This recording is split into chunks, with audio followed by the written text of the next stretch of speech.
Hi, I'm Brian. Welcome to Autogefühl. We bring you a special episode today from Central St Martin's in London with Jaguar Land Rover.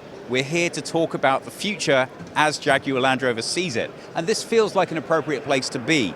This is the school that gave us such luminaries as Alexander McQueen and Stella McCartney, people who have often been said were ahead of their time in terms of how they saw the future. Well, this seems like a perfect place to introduce you to this car right here. Jaguar Land Rover have a lot to tell us today about how they see the analog or historical world of the automobile coming together with the digital present and future. And this car, believe it or not, is now all electric.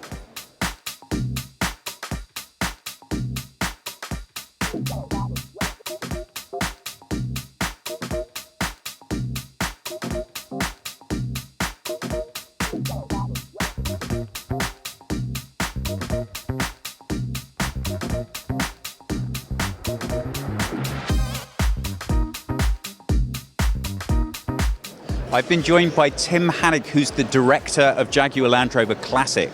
Now, he's going to tell me a little bit more about this car, which at first glance, I have to tell you, doesn't look entirely much different to what you'd expect from a 1961 E-Type. Is that what I'm looking at? You're right and wrong at the same time. It actually is a 1968 E-Type, or it was one. It still is one. But what we've done is we disassembled the transmission out of it, and we've designed a transmission that actually replaces the engine, the gearbox, and the prop shaft, and is now a fully electric vehicle. So this is, yes, an E-Type. It drives like one, it feels like one, but doesn't sound like one because it's purely electric. So the first question, I guess, would have to be, why? I think that's a very, very good question, and the answer is pretty simple. We have two major trends in this world. One is we are a bit concerned that combustion engines might be banned from certain areas in the future, and we would like to future-proof the classic cars. So by this option, we could technically actually replace the engine and transmission of a lot of Jaguars, and we can take an electric transmission in, and we can reverse that. The team has been very, very adamant to design something that fits into the existing envelope and structure without any structural changes. And as many of you know, Jaguar, I think in this case we were pretty lucky, we used the same engine and transmission from 1948 to 1992. So literally any Jag that was built from 48 to 92 could be converted into a pure electric vehicle and back if the customer wanted to. So that's one thing. The other thing is we see a lot of younger people getting interested and excited about classic cars and about the style and the feel and the use of it. Well, they don't necessarily want a same level of inconvenience. They look for ideally more convenience. They don't necessarily looking for oil leaks, carburetors to work with. And this is actually a car that would do and give you the feel of classic driving, but actually with a lot less to worry about. Well, that's quite a claim. Obviously, I'm more than excited about the idea of giving it a try. I think a lot of people are going to look at this and say, yeah, but that's just a gimmick. I'm really excited by the idea that this technology could be applied to many different cars across the lineup and could offer all of us an opportunity to see how our cars could be utilized in the future. Do you think that this is actually going to go into production? I'm pretty certain that we will be discussing opportunities to do so. It's quite interesting tonight. I'm going to have a meeting with some of our board members about exactly that. The beautiful thing is we are just launching the I-Pace, which is the first fully electric SUV of Jaguar, actually the first fully electric SUV in the world. And the beauty of that is that we have access to components, motors, inverters, battery modules, etc., that we get in relatively high volume, which makes it very, very cost effective. Yes, we need to package them differently, but we are already on the drawing board that we're quite sure we will get those components into the structure and replace these prototype components by this, and then we have a real viable option to actually bring this to market and really industrialize it. So what kind of price are we looking at for one of these at the moment? I think there is two different ways of looking at it. You know, if you look at a fully restored E-Type, which this is or would be, you know, it comes with the car, it comes with the restoration work, and, you know, a reference is our standard E-Type Series 1 price would be at the level of £300,000. That's just because of all the labor goes in, and then probably in the same magnitude it would be if it's a fully electric. That is a pretty hefty price tag. So, but it is because it's a full car, and it's, of course, it's an E-Type, and they are worth a lot of money.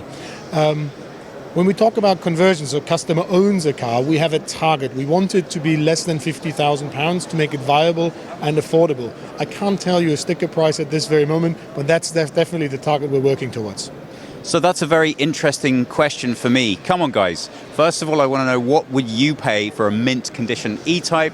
Then I want to know, would you buy an all-electric one? And if so, what would you pay for that? I think that information is very gratefully going to be received by Jaguar Land Rover. It looks absolutely stunning. Did you have to compromise the design of the car in any way in order to make it electric? No, not at all. And that was the parameters that we set at the very beginning. We said there cannot be any structural changes. We must not influence the room that the passenger has. So even the trunk is completely the same. I'll show you, I'll open the bonnet in a minute for you so that you see what we've done. And we said it needs to be reversible. The funny thing is, it's actually better than we thought it would be. First of all, we have quite a much quicker acceleration than we had in the original car. So 5.5 seconds from 0 to 100 kilometers per hour. But the more impressive thing is, if you go to 160, the original car takes 16 seconds, this one takes 10 seconds, because it's just elasticity that helps. The weight distribution is exactly the same. It's 51 to 49. And there is a coincidence that helps us. You know, that engine that I was talking about is pretty heavy because it was a steel cast engine. So taking that into consideration, this car now is 46 kilograms lighter than it was with the IC engine. So it's a pretty brilliant thing. So and that gets us with the room where the battery is, where the engine sat before, gives us actually a range in the cycle of 330 kilometers, whereas we did real life, we drove 270 kilometers in this, and it's actually perfect. It sounds completely mad, but if you think about it, the way how classic cars are used is actually perfect for electric cars. Most of the time in the garage, they use a good weather, to drive around, and if it takes a bit to charge them, that doesn't really matter because we're in a pub having a beer. It's absolutely fantastic. Now, I think that an E-Type is somewhat outside of my regular price range, but I have to say, obviously, if I could afford one, I've always wanted to have one. They're beautiful cars, but they do have something of a reputation that they can be a little challenging to drive. I guess my question would be, if I was going to spend the money to upgrade an E-Type to be fully electric, would I not want to take the opportunity to maybe upgrade some of the other components as well? That's a philosophical question. I think, I love the E-Type, how it does. I don't think it's challenging to drive. I think if you get used to it, I don't think that you want anything else. And it is that sensation, the combination of a modern propulsion system with the drive and the feel of a classic car. And to be honest, the E-Type is an incredibly good driving car. The steering is so precise. The suspension is probably the first car that really had a suspension that is worth the name. So I don't think that I would want to change anything, and I don't think that we're planning to do that.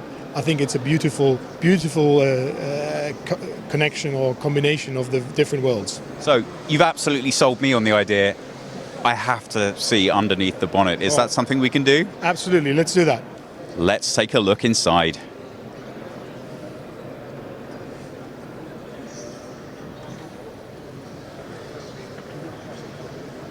Wow. Wow. That really is quite something. Okay, talk us through what we're looking at. So we're looking at, first of all, you see exactly the same front space frame of the E-Type, including all the suspension components, all the different gear, the steering gear, etc., etc.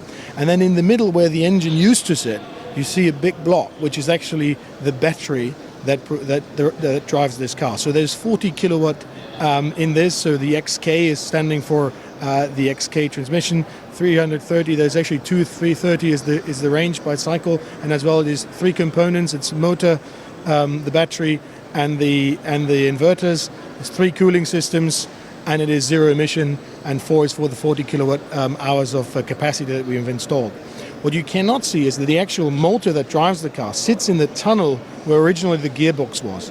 So that's where we put the motor. Behind that motor is a small reduction gear that then drives a prop shaft that goes on the original differential gear. So again, the whole architecture is very, very close to what it was before.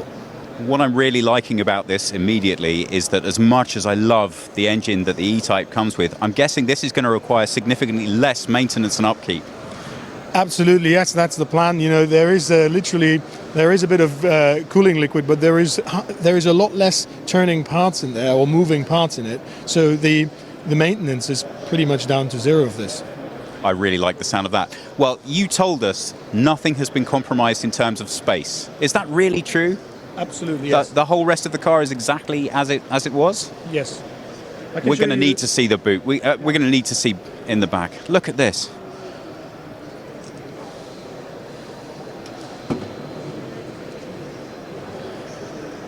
Gosh.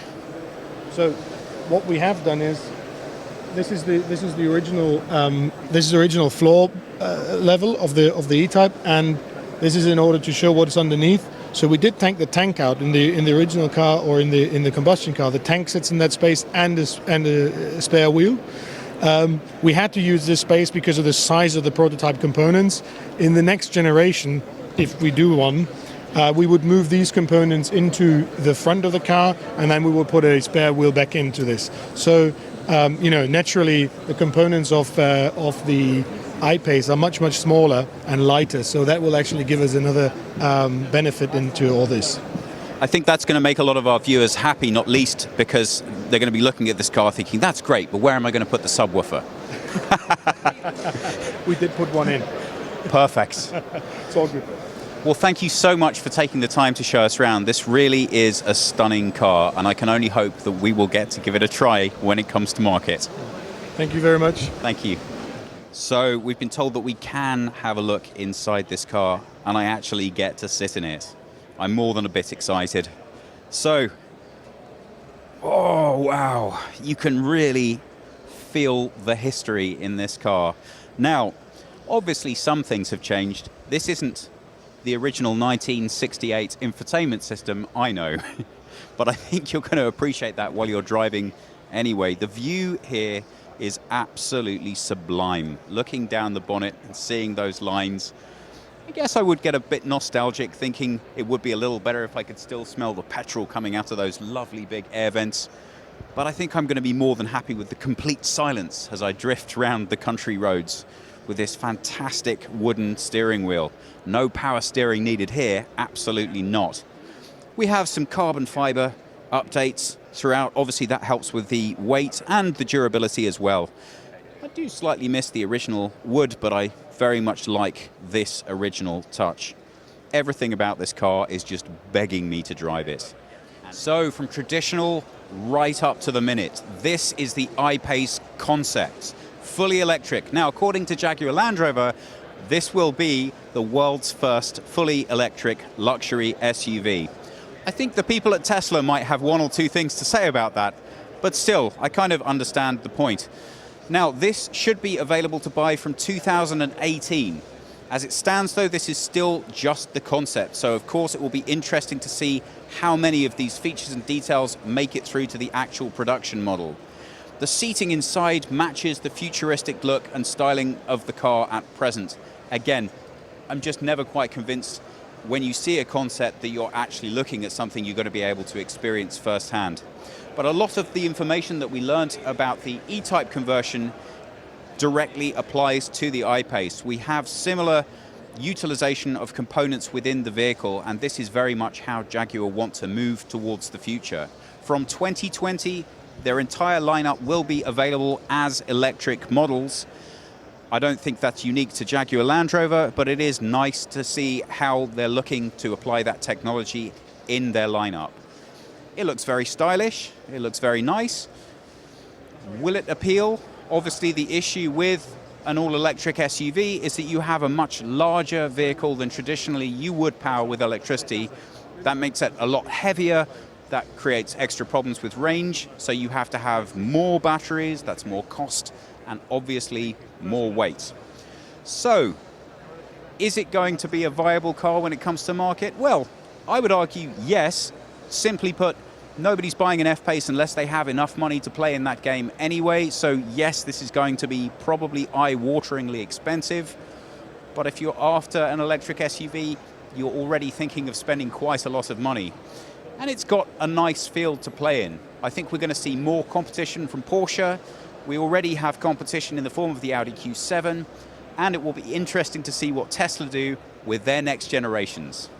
We are very excited to be joined by Ian Callum, who, as you probably all know, is the chief designer for Jaguar. And we're standing in front of one of his latest creations, which may well be one of the last petrol engines that he's going to work on. This is the E-Pace. You might think that means it's electric. It isn't, but there is a strategy. So Ian, tell us about the E-Pace. Well, the E-Pace is a new small SUV from Jaguar, relatively speaking. It's the smallest one we do. We've got the F-Pace, which is larger above this. And really we designed this to attract a whole new audience to the marque, to the brand, a younger audience, family-oriented perhaps, and just get people into understand what Jaguar really is about. Because up until now, we haven't designed the cars that grab the average 20-something or 30-something-year-old customer. And so we think this car is really going to do well in that front. Whole new customer range. So this is, I have to say, an extremely nice-looking entrance vehicle. I'm sure my sons would think this was a perfect first car. Well, lucky them, that's all I can say. Perhaps second or third, maybe. But yeah, we're going to price it competitively, and hopefully we will get people into the brand for the first time. It's a competitively priced car. It's a nice size. I love this car because I like smaller cars. I grew up in the hot hatchback era, where everything was a certain size, and I enjoyed working on this because it is a smaller car that is more usable for people, especially in urban cities, in an urban environment, where size just becomes a little bit of an issue if the car gets too big. So it's a great car for younger people living in cities, and I think that's how we see this car evolving over the next 2 or 3 years. Well, it looks extremely stylish, and I'm sure you'll agree with me that that would look pretty good parked on anybody's driveway. But we are here today to talk about technology, and we have something really rather exciting, and the man responsible for designing it to show it to us. So, the I-Pace. Look at it, yep. So this is the I-Pace concept. Now, it is a concept at the moment. It's only this one car. It's been painted 3 times now, actually, for different auto shows. It's about to go off the Frankfurt show tomorrow. And but it's a concept that preludes, effectively, a production car, which you will see sometime next year. Everybody asks, is it the same? Is it different? Well, it's a little exaggerated because concept cars need to be. But I'm pretty happy that people will not be disappointed to see the production one. And the production one is an all-electric SUV type of vehicle. So we're very, very excited about it. And the great thing is we're one of the first to the market. You take Tesla, they've had the field to themselves for a long time now, but we're coming in there and we'll be one of the first, if not the first European car brand into this marketplace with a pure electric car of this size and of this range as well. What kind of range are we talking? Well, over 300 miles, about 500 kilometres, thereabouts. And depending on electric cars, very much depends how you drive it and where you drive it. But, we're going between up to about 500 kilometres with this, which for most people's needs are, for a tank full of electricity is adequate enough. Well, it looks very impressive. Can you talk us through some of the design features? Yes, of course. Now, we can talk about the front detailing. It's clearly of the Jaguar design of today. We've got the kind of slightly menacing headlamps. We've got the grille, which we've developed over the last 10 years. And people say, why do you need a grille in the car? Because batteries need cooled. I think it's a bit of a myth to think electric cars don't need the radiator grills. There's a radiator in there, and that's why we need a grille. But the big thing about this is proportionally, it's about a cab forward car. We don't have a long bonnet on it because it doesn't have an engine in the front. And so we've managed to take the cabin and make it quite sporty and racy and move it forward in the car and throw the visual emphasis to the front haunches, a bit like a kind of grown-up supercar in a way. So it's like a mid-engine car, but of course it's got 5 seats. And the great thing about this is we managed to bring the front occupants forward in the region of about 100 millimetres relative to a car normally of this size, and so you get more room in the back. So what the electric powertrain is offering up, the package is offering up, is an opportunity to create something which is actually much more space efficient. And especially coming from Jaguar, that's probably quite an achievement. But we've got a really good amount of space in this car, and it's great fun to drive. The other thing, of course, is the batteries are on the floor, so the centre of gravity is relatively low, and we've got all the usual Jaguar comforts in it, and it's going to be good. And how does the performance compare with the F-Pace? It'll be probably quicker than the F-Pace, the current F-Pace at the moment, because the F-Pace goes up to a V6 internal combustion engines. This is electric. This is not to 60 time in this will be quite impressive. We haven't got any numbers yet, but it'll be between 4 or 5 seconds to 60, which is pretty quick. Yeah. Pretty quick. So, but that's an integral part of electric cars. They are naturally quick things because the torque in the motor is instant. It's not building up to anything. The torque curve is almost vertical. So for anyone who saw it 2 years ago, of course, I have to ask, are you going to be taking this and driving it around an enormous loop at the Frankfurt Motor Show this year? No, I think we've done enough loop-the-loops and such like. We've been pretty good in the PR front with our moments, but we have to launch the production car, of course, of this version, the real one that you'll be able to buy. That'll be sometime next year. You'll have to ask the PR people what they intend to do with it. I don't know yet. I'll leave it up to them. I think they'll do something more than a little bit special for this car. Obviously, might make you a little nervous seeing your baby flying wherever they send it to, but they always make me nervous, these guys. I mean, with the E-Pace, we did the barrel roll. That's pretty unnerving, I tell you. But gets attention. Well, Ian, it looks absolutely fantastic, and I hope that it receives the same sort of attention and appreciation of Frankfurt that it has here. We're hoping to catch up with you there as well. And thank you so much for your time today. It's been a pleasure, thank you. This exhibition will be open to the public from tomorrow, but for today, it's just us journalists. There are about 250 people here, and they're from over 20 different countries. This is the first time that Jaguar Land Rover has ever had this style of event, and they've tried to assemble as many experts on the future, if that is even a topic, to talk about how they see their vision unfolding. Now, we've already done the first of the morning sessions, and what's been really interesting for us so far, I think, is to see that the commitment that's gone into this. Jaguar and Land Rover are very keen to make sure that they indicate to us what their thoughts about the future are. Now, to give you a bit more of an idea about how they're thinking, I think it's easiest described as being a vision of connectedness and electricity. Now, that's hardly news to anyone, I think, but what is interesting is the way that they've really made an attempt to make sure that the old doesn't get left behind as well. Their byline for this event is technology with heart. Now, I guess that is a bit of marketing speak, but the idea that they're really trying to communicate is the fact that human beings won't get left out of the process.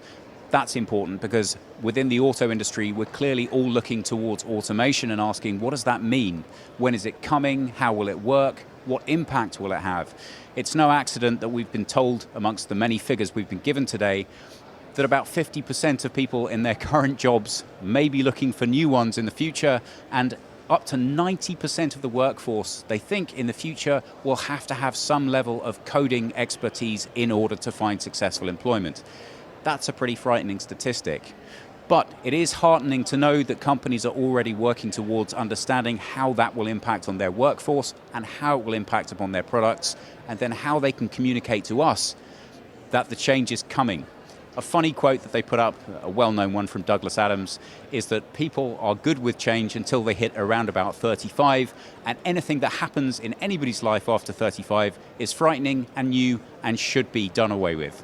Well, I'm a little bit beyond 35, but I have to say I'm still young enough to enjoy change and to enjoy seeing what the future can hold. And there is more of an opportunity here to do exactly that.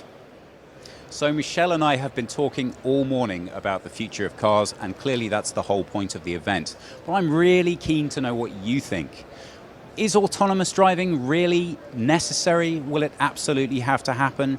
In the UK, there are 250,000 people whose employment and livelihood is driving a truck. Now, clearly, those guys are going to be the first people to be affected by this change.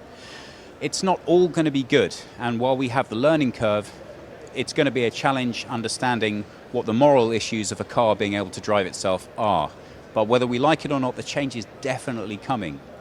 There's a commitment, theoretically, that by 2040, cars are going to need to all be electric. No more petrol, no more diesel. And that obviously will be linked up with autonomous driving. What I'd really love to know is, do you think that's a good thing?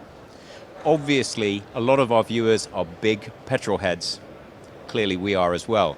But that doesn't mean that we're not excited to see what the future could bring in the field of electric driving. So, just as a bit of a straw poll, let us know below.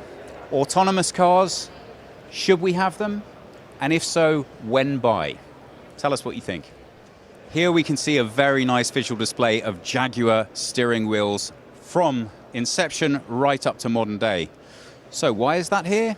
Well, one of the ideas that Jaguar have is that potentially in future, the only part of the car that you will actually own is the steering wheel.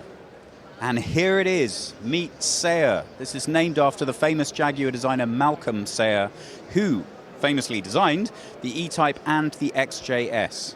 I'm not sure that such a traditionalist would be in love with the idea of the future steering wheel being named after him, but it's a nice nod back to the past.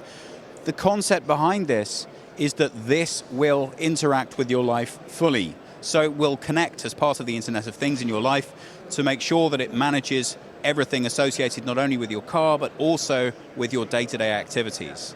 So you'll have this essentially as a personal assistant that will then go with you between car and home and work. Having this flexibility means that you will still have some form of relationship with your vehicle, but one of the things that's been suggested is that in future, instead of us all owning individual cars, we may just order the car that we need, which will autonomously arrive for us. So you could imagine, well, I really want to go off-road, then I'm going to be needing an off-road car, or maybe I'm only doing my commute today, so I only need a smaller car. Nobody really knows in future how we're going to be feeling about car ownership. Really, I don't see that anytime soon people are going to be happy about giving up their personal space for somebody else. But then only recently we would have said exactly the same thing about Airbnb. Nobody's going to want strangers staying in their house. But we got used to that. So maybe this is something else that we could learn to get used to. So clearly you can't talk about the future without involving children, and Jaguar clearly have that covered as well. They have the Jaguar Primary School Challenge. Now, if you're not familiar with what a primary school is in Britain, it's the first school that children attend, so from 4 years of age up to 11. So, what's it all about? So Jaguar in schools is basically getting children involved in STEM subjects, so teaching them design, make, engineering, testing, and sort of making it competitive on a regional, national level. So the kids will make their own versions of these cars here, race them on the track at the end, and then sort of compete for the best time, basically. And as I understand it, this is a national thing, so anyone can get involved? Yeah, so sort of schools across the country are getting involved, sort of bring it in as part of their curriculums and sort of getting as many kids involved as possible, really. So here we are with the cars that we definitely built, that definitely weren't built already. Oh, okay, we didn't have time to build them, but still, Michelle, pick a car. Which do you want? Michelle is saying the right one. I don't know. I think it looks a little further back to me, so I'm going to be happy with that. I'm going with the left. So as the camera looks at it, I'm on the right side. Michelle's on the left. Are we ready? Let's see who's got the chops for Jaguar Primary School Racing. Let's go out. Too early. Full start. I got too keen. Let's try it again.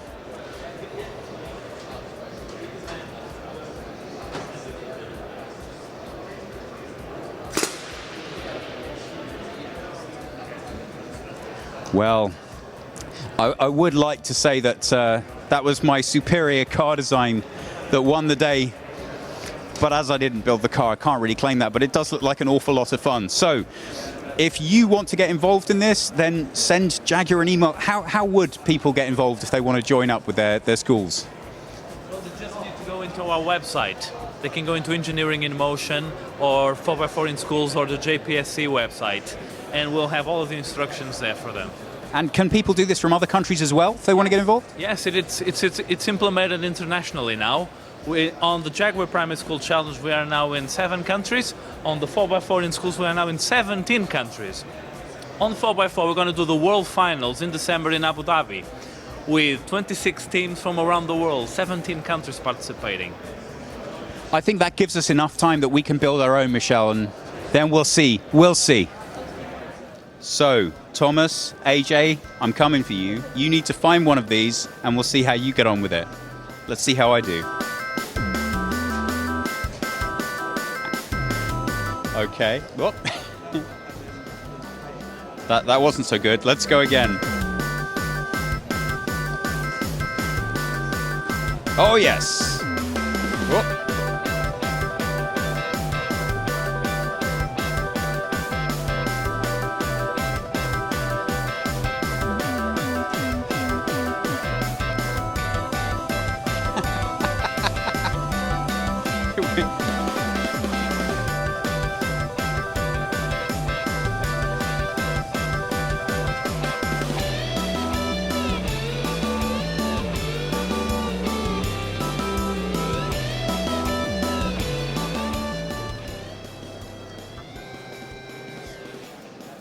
Oh.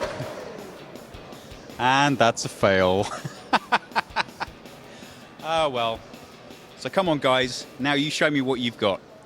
I've been joined by Sebastian Peck, who's the Managing Director for InMotion Ventures. Sebastian, what does that mean? InMotion Ventures is Jaguar Land Rover's new venture capital arm, and our mission is really to make sure that Jaguar Land Rover maintains its relevance in a very, very disruptive environment. So we're really trying to see beyond the scope of where the industry is today. We're trying to work with really, really innovative founders. We invest in them, we back them, and we build new companies that hopefully one day will become part and parcel of what Jaguar Land Rover will be in a future state. Disruptive environment, we've heard that term used a lot. Could you tell us a little bit about what that means? Yes. So the big shift we are seeing is a move away from the car as a product to the car as a service. And that means a couple of things. Nowadays you sell a car, you make a lot of money, you then have an ongoing customer relationship, but you've really made the big transaction. When you have a service, you have to continuously fight to persuade the customer to deal with you. So in terms of the ethos you have to have and the capabilities you have to have in order to continuously be relevant for a customer, for the customer to continuously come back to you, are very, very different to the capabilities that most OEMs have today. OEMs are B2B2C companies. We really need to become much more like the Ubers and Googles of this world, who really understand customers, who give customers what they want, when they want it, and who know what they want before they know it. So to navigate this very confusing, disruptive environment that we have, your job is to look for new entrepreneurs, new innovators, and to bring them in-house and give them the support they need for their development. Could you tell us a little of some of the partners that you're already working with? Absolutely. So when it comes to generating deal flow, we work with Techstars Mobility in Detroit, which is a wonderful accelerator program. We also have invested in a fund called Manif in Israel, where a lot of really, really exciting activity is taking place. We've got a wonderful portfolio of about 12 companies in the moment. We're continuously investing, so we write checks between £100,000 and £10 million, C to Series A. I think in London and in the UK, we've got this sort of homegrown advantage of a lot of entrepreneurs being really, really interested to work with us. And obviously, we also need to make sure that we partner wisely with venture capital, whether it's in London, in Silicon Valley, in Singapore. So we really have a global remit, and we try to really be embedded in the entrepreneurial and investor communities. Obviously, with all relationships with entrepreneurial developments, there are always going to be some failures, some successes. And I think one of the hardest things that come from that are communicating these very new ideas to your customer base. So, for the Jaguar Land Rover customers out there who are passionate about the cars that they already have, what would you say to them that will help them to change with the brand in terms of how they think about Jaguar Land Rover? I think when I think about our existing customer base, the biggest shift and the most exciting shift I see for them is a car is not going to be just a money-bleeding purchase, right? It's going to be potentially an asset which they can monetize in a number of different ways, and I think that is quite exciting. Now, that may happen within close communities where the little things that make it difficult today. So, for example, obtaining insurance on the spot, we can make it a little bit easier. So you can lend your car or give your car to a friend or your son, your daughter. So I think there's a lot that's going to happen here. On a grander scale, when we think about things like the blockchain, it might be possible in a few years to literally just walk up to any car and transact with the owner. So that shift from something just bleeding cash to becoming an asset that you can choose to monetize in whatever way you see fit is something that I think our customers will find quite exciting. It's a huge transformational shift, though, and I can see a lot of the viewers out there currently folding their arms like this and saying, you're not taking my car away from me. I'm not sharing my car with somebody else. What would you say to those people in terms of how to help them get used to the idea that you're not trying to tell them what to do, only to evolve and to change the dynamic of how they relate to your cars? To be honest, I don't think our customers need to change. I think we're giving them options. I think that's the critical bit. I think the other bit is also that Jaguar Land Rover and InMotion, for that matter, we firmly believe there's not going to be a complete shift to autonomous fleets and no ownership of cars whatsoever. I think there's an incredibly strong culture around cars, and your video blog is testimony to that. People are very passionate about cars. It's very, very difficult to be passionate about mobility services. Mobility services are a means to an end. Now, what we have to do as Jaguar Land Rover, we have to figure out what's the end. Is it a destination, an experience? Maybe we become one of the world's leading travel companies, right? Where the car and the mobility services just becomes part of a grander, richer experience that we can offer our customer. So I think we need to make sure that we approach this from a variety of angles. Of course, we also believe there is going to be an autonomous car that people will own. If you have an estate in Scotland and you want to drive up into that estate, you kind of get into your Range Rover, you lean back, the monitor's coming out of the ceiling, and you watch a nice movie and tuck yourself in and go up to Scotland. And so for these sort of mid distances, I think traveling in your own car and making it your own space is going to be something that's quite exciting. And some of the things I've seen in the design shop are spot on in that regard. Well, that's reassuring. I guess what I'm hearing is that it really is about reimagining how we think of a car, what it is, rather than just simply a mode of transportation. And then by way of evolving, it's all about offering the customer a service as well as, and over time when they see the benefits and they understand how this can enhance their life and their experience, they will adopt this when it's right for them. Absolutely. They'll see their friends, their family, and they'll think, I want to do that. Now, as a company, we have wonderful engineering capabilities and all these things, but I think the thing we really have are two amazing brands. And when you think about Land Rover, when you think about Jaguar, it's almost a sin, to just manufacture cars. There's so many other things. I don't know whether you've seen the surfboards, for example. There's so many other things we can do, and there's so many ways in which we can build a much more meaningful relationship with our customers. So I'm incredibly bullish about the potential of the company to not only transform itself, but really transform itself into a leader leading luxury goods or travel or whatever company. So I have to ask, what car are you currently driving? I've got an F-Type and a Range Rover, and they're both amazing cars. And when you sit in them and you drive to work, are you thinking, what would I like to be able to do in addition to this? What features do I wish this car could have, and how can I find partners that can help me realize that? Yes, absolutely. So I live in Wimbledon. I drive up to Whitley at least once a week, and my biggest sort of bugbear in the moment is the lack of productivity I have in the car. And I love driving, but I also love to make sure that the 2 hours I have between 6 and 8 when I'm on the motorway, that I can prep for meetings, check my emails, make sure I'm already, in the right frame of mind. And I think cars are making this quite difficult in the moment. And I think that's one of the reasons why I'm really looking forward to autonomous car technology. Because I think the ability to do what you need to do in the instant, and the car really being sort of your office or your living room, whatever it may be. I think that's something I really look forward to. Well, I hope we can all look forward to that too. Thank you so much for your time. It's really been a pleasure speaking to you. Thank you very much. The digital assistant in the Range Rover is called Blade. They want you to call it your digital butler because of all the things it will do for you. Obviously, it will manage your infotainment system, but on top of that, it manages all of the assistant systems. There are 90 million lines of code in the software programming, and that's 250 times more than the code that was required to send the first shuttle into space. So it's been quite a day here at the Jaguar Land Rover Future Tech Fest. We've covered topics as diverse as robots taking over, electric switch, a little bit of discussion about Dieselgate, and of course manufacturing of the future.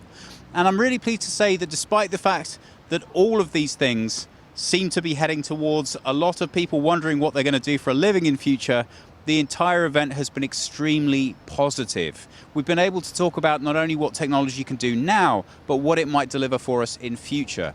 Now, I know that some people are going to say, well, I really don't know if I'm ready for an autonomous car that I have to share with everybody else who lives around town, and I don't think anybody's seriously suggesting that that's something that's going to happen anytime soon. But it is nice to know that people are thinking about it. It's especially reassuring to see all of the new partnerships that are being formed with new thinkers that are changing the way that we think about cars.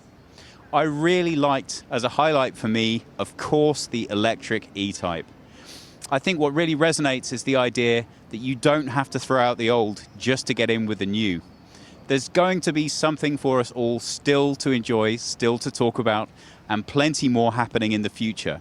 But for now, if you have any comments, please put them below, please give us a like, and we hope we'll see you again next time.